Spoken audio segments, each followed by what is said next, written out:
Morning all. आज हम दोबारा शुरू करने जा रहे हैं अपनी एक और नई क्लास। और आज की जो अपनी क्लास है वो है बेस्ड है निमोनिया के ऊपर।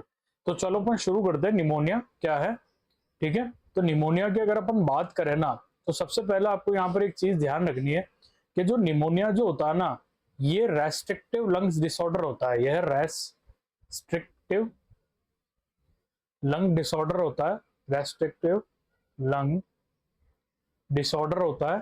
ठीक है, तो अगर आपसे कोई पूछे कि जो निमोनिया होता है वो कौन सा डिसऑर्डर होता है, तो आपको क्या आंसर देना है?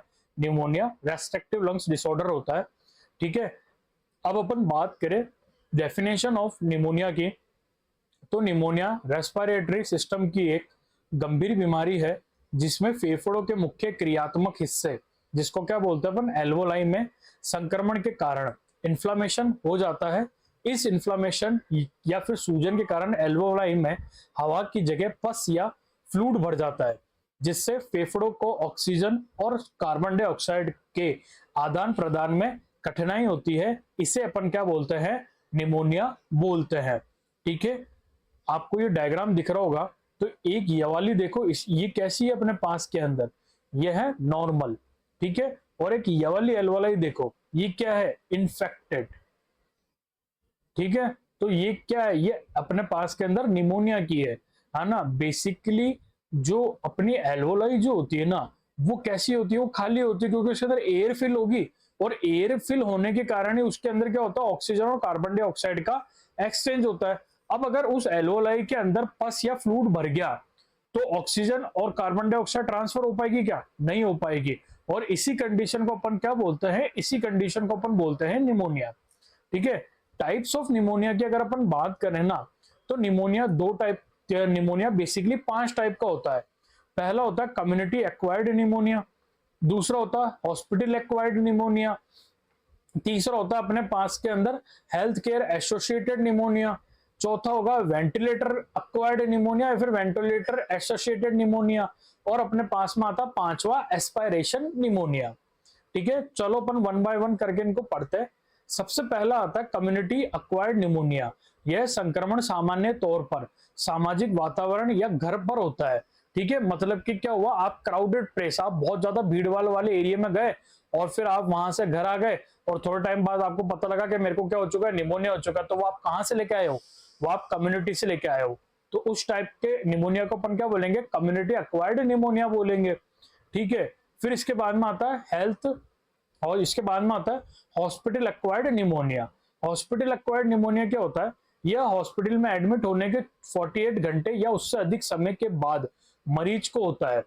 ठीक है, मतलब कि क्या हुआ कि जो पेशेंट था वो हॉस्पिटल में एडमिट हुआ, और फॉर एग्जांपल मान लो उसके पास में एक पेशेंट था जो कि निमोनिया का था। वैसे तो नहीं होगा, क्योंकि निमोनिया के पेशेंट को अपन आइसोलेटेड करके रखते हैं। फॉर एग्जाम्पल मान लो अगर ऐसा हो गया, तो वो निमोनिया हो सकता है आपको भी कैरी हो जाएगा, और इस टाइप का निमोनिया क्या कहलाएगा? हॉस्पिटल एक्वायर्ड निमोनिया कहलाएगा। ठीक है, फिर आता है अपने पास के अंदर तीसरा health care associated pneumonia. Health care associated pneumonia किसके कारण होता है? क्रॉस इन्फेक्शन के कारण होता है। ठीक है, क्रॉस इन्फेक्शन के कारण होगा। ठीक है, मतलब कि क्या हुआ, क्या जो नर्सिंग स्टाफ है या फिर जो दूसरे हेल्थ केयर प्रोफेशनल है, उन्होंने क्या करा? आसेप्टिक टेक्निक यूज नहीं करी, उनकी चीजें आपके लिए यूज कर दी, आपकी चीजें उनकी यूज कर दी, बिना हैंड वॉश के काम कर दिया। जो ज्यादातर माल प्रैक्टिस के अंदर देखने को मिलता है कि डिग्री विग्री कुछ नहीं है, फिर भी नर्सिंग स्टाफ बन के घूमते हैं। तो वो ज्यादातर क्या करता है? क्रॉस इन्फेक्शन करवाते हैं।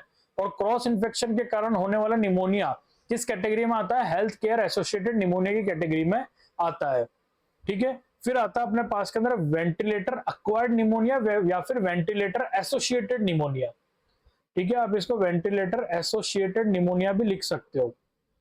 ठीक है, क्या लिख सकते हो? Ventilator associated pneumonia. ठीक है, ये निमोनिया क्या होता है? वेंटिलेटर पर गए पेशेंट में होने वाला निमोनिया वेंटिलेटर एसोसिएटेड निमोनिया कहलाता है। ठीक है, फिर लास्ट में आता है एस्पायरेशन निमोनिया। जब कोई तरल पदार्थ गलती से एयरवे के माध्यम से फेफड़ों में चला जाता है और संक्रमण पैदा करता है, तो वो क्या कहलाता है? एस्पायरेशन निमोनिया कहलाता है। ठीक है, अगर आपको ना कोई पूछे कि जो ना आप ये मान लो जो न्यूरोलॉजिकल डिसऑर्डर के जो पेशेंट होते हैं ना, जैसे पैरालिसिस का पेशेंट हुआ, माइस्थीनिया ग्रेविस का पेशेंट हुआ, सीजर का पेशेंट हुआ, तो उनके अंदर सबसे ज्यादा क्या देखा जाता है? एस्पायरेशन निमोनिया देखा जाता है ना। तो आप यहाँ पर लिख सकते हो कि जो न्यूरोलॉजिकल डिसऑर्डर के अंदर जो पेशेंट होते हैं उन सब में सबसे ज्यादा पाया जाएगा एस्पायरेशन निमोनिया। ठीक है, अब जो अपना निमोनिया है ना, इसको दो टाइप में विभाजित किया है। पहला प्राइमरी निमोनिया। प्राइमरी निमोनिया क्या होता है? जो माइक्रो ऑर्गेनिज्म के कारण होता है। ठीक है, माइक्रो ऑर्गेनिज्म से बैक्टीरिया हुआ, वायरस हुआ, फंगाई हुआ, इनके कारण जो निमोनिया कॉज होगा ना, वो क्या कहलाएगा? प्राइमरी निमोनिया कहलाएगा। अब आता है अपने पास में सेकेंडरी निमोनिया। सेकेंडरी निमोनिया का मतलब क्या होता है कि कोई ऑलरेडी कोई डिजीज प्रेजेंट है, उसके कारण अगर किसी पर्सन को निमोनिया हुआ तो वो क्या कहलाएगा? सेकेंडरी निमोनिया कहलाएगा। अभी मैंने बताया ना, मान लो पेशेंट को स्ट्रोक हुआ, पेशेंट पैरालिसिस में चल गया है ना, अब उसको ना तो निगलने का ध्यान है, ना उसके बावल ब्लैडर पे ध्यान है, तो अब वो क्या करेगा? मान लो अपन ने उसको कुछ खिला दिया, अब वो निगल तो पा ही नहीं रहा, तो वो कहां चल जाएगा? एयरवे में चल जाएगा। उसके कारण क्या हुआ? सेकेंडरी निमोनिया हो गया। माइस्थेनिया ग्रेविस में सलाइवा निकल गया, क्या होता है? एस्पायरेशन होता है। कुछ लोग क्या करते हैं ना, उल्टी होती है ना, उल्टी निकल जाते हैं, तो कौन करेगा? जैसे होता है ना, उल्टी आई एकदम तो कर लेनी चाहिए, चाहे कहीं पर भी हो। अगर आप उसको निकल गए ना, तो हाईली चांसेस है वो कहां हो जाएगी? एस्पायरेट हो जाएगी। ठीक है, तो वो होता है सेकेंडरी निमोनिया। ठीक है, अब अगर अपन बात करें कॉजेज ऑफ निमोनिया की, है ना, तो कॉजेज ऑफ निमोनिया के अंदर अपने पास के अंदर क्या क्या आएगा? सबसे पहला अपने पास के अंदर आता है बैक्टीरियल। तो बैक्टीरियल के अंदर आता है, सबसे पहला आता है स्ट्रेप्टोकोकस निमोनिया। ठीक है, स्ट्रेप्टोकोकस निमोनिया होता है। ठीक है, और क्या होगा? स्टेफाइलोकोकस निमोनिया होगा, सॉरी स्टेफाइलोकोकस ऑरियस। ठीक है, ये दो क्या होता है अपने पास के अंदर? दो बैक्टीरिया होते हैं।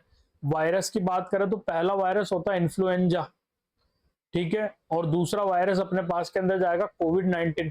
कोविड के 19 के कारण भी काफी पेशेंट्स को ना निमोनिया कॉज हुआ था। फिर आता है अपने पास के अंदर फंगाई। ठीक है, फंगाई के कारण जो निमोनिया होता है, जिससे आता है अपने पास के अंदर एस्पर जीलस आता है। और दूसरा क्या आता है? कैंडिडियासिस।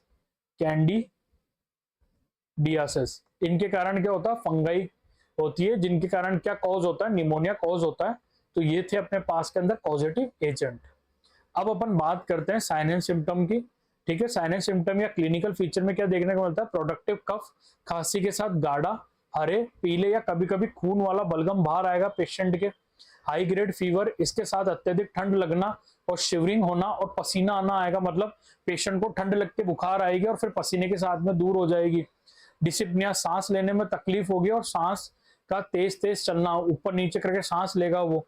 साथ में क्या होगा? प्लूरेटिक चेस्ट पेन, मतलब सांस लेते समय या खांसते समय जो उसका चेस्ट है ना, उसमें कैसा सुई चुभने जैसा दर्द होगा, निडिल सेंसेशन पेन होगा पेशेंट को। और पेशेंट का क्या हो जाएगा? लॉस ऑफ एपेटाइट, मतलब कि भूख कम लगेगी उसको। ठीक है, पेशेंट को भूख कम लगेगी, भूख कम लगना। ठीक है, ये अपन को साइन सिम्टम देखने को मिलेंगे निमोनिया के अंदर। अब अपन बात करते हैं किसकी? डायग्नोसिस की। तो डायग्नोसिस के लिए अपन को क्या करना है? सबसे पहले तो हिस्ट्री टेकिंग करेंगे, पेशेंट से सारे साइन एंड सिम्टम के बारे में जांचेंगे। उसके बाद में अपन करेंगे फिजिकल एग्जामिनेशन। और फिजिकल एग्जामिनेशन में बेसिकली अपन क्या करेंगे? ऑस्कल्टेशन करेंगे। ठीक है, ऑस्कल्टेशन करने के लिए अपन क्या करेंगे? स्टेथोस्कोप। ठीक है, स्टेथोस्कोप, अरे यार मैं स्पेलिंग सही लिख देता हूं, रुको। स्टेथोस्कोप।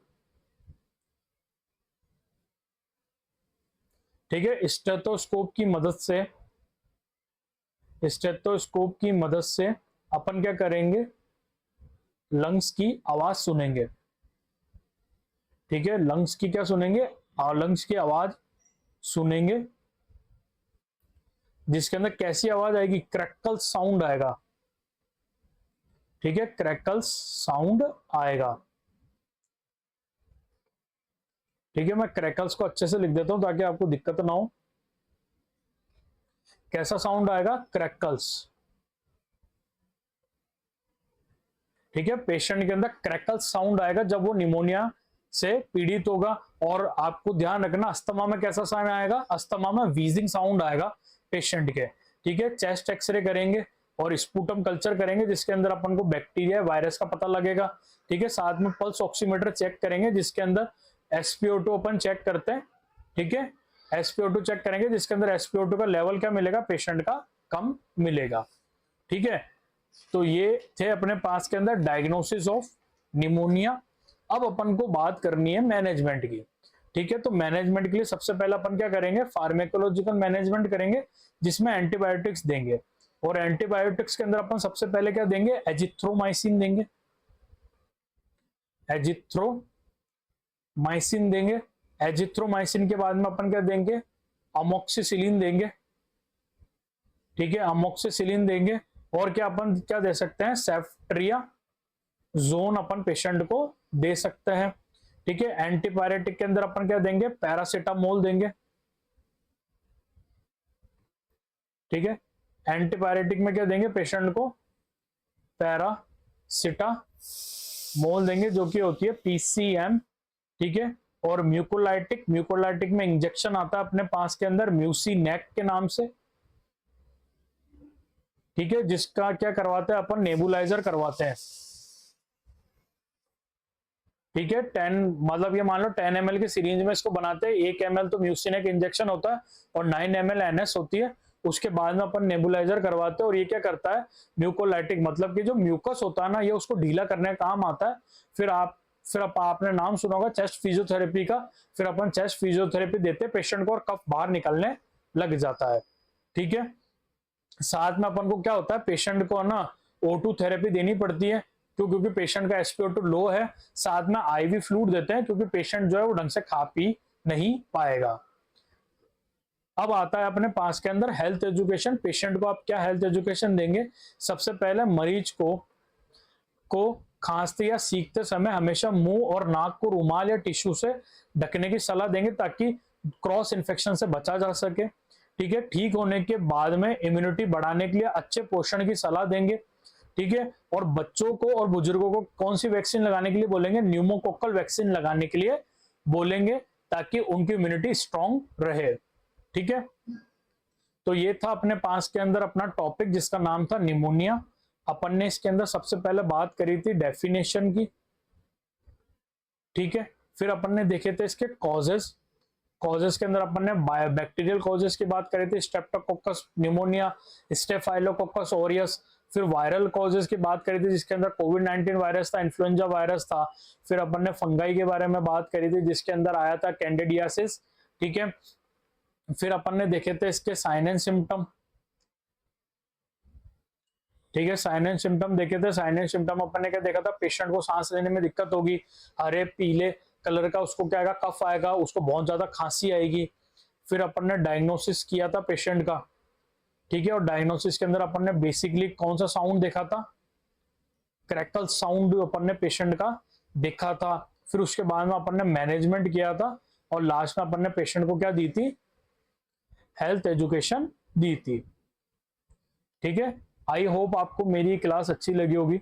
अगर आपको क्लास अच्छी लगे तो आप इसको लाइक करना, शेयर करना और जितना हो सके मुझे कमेंट में जरूर बताने की कोशिश करा करो आप कि आपको ये क्लास कैसी लग रही है। Thank you.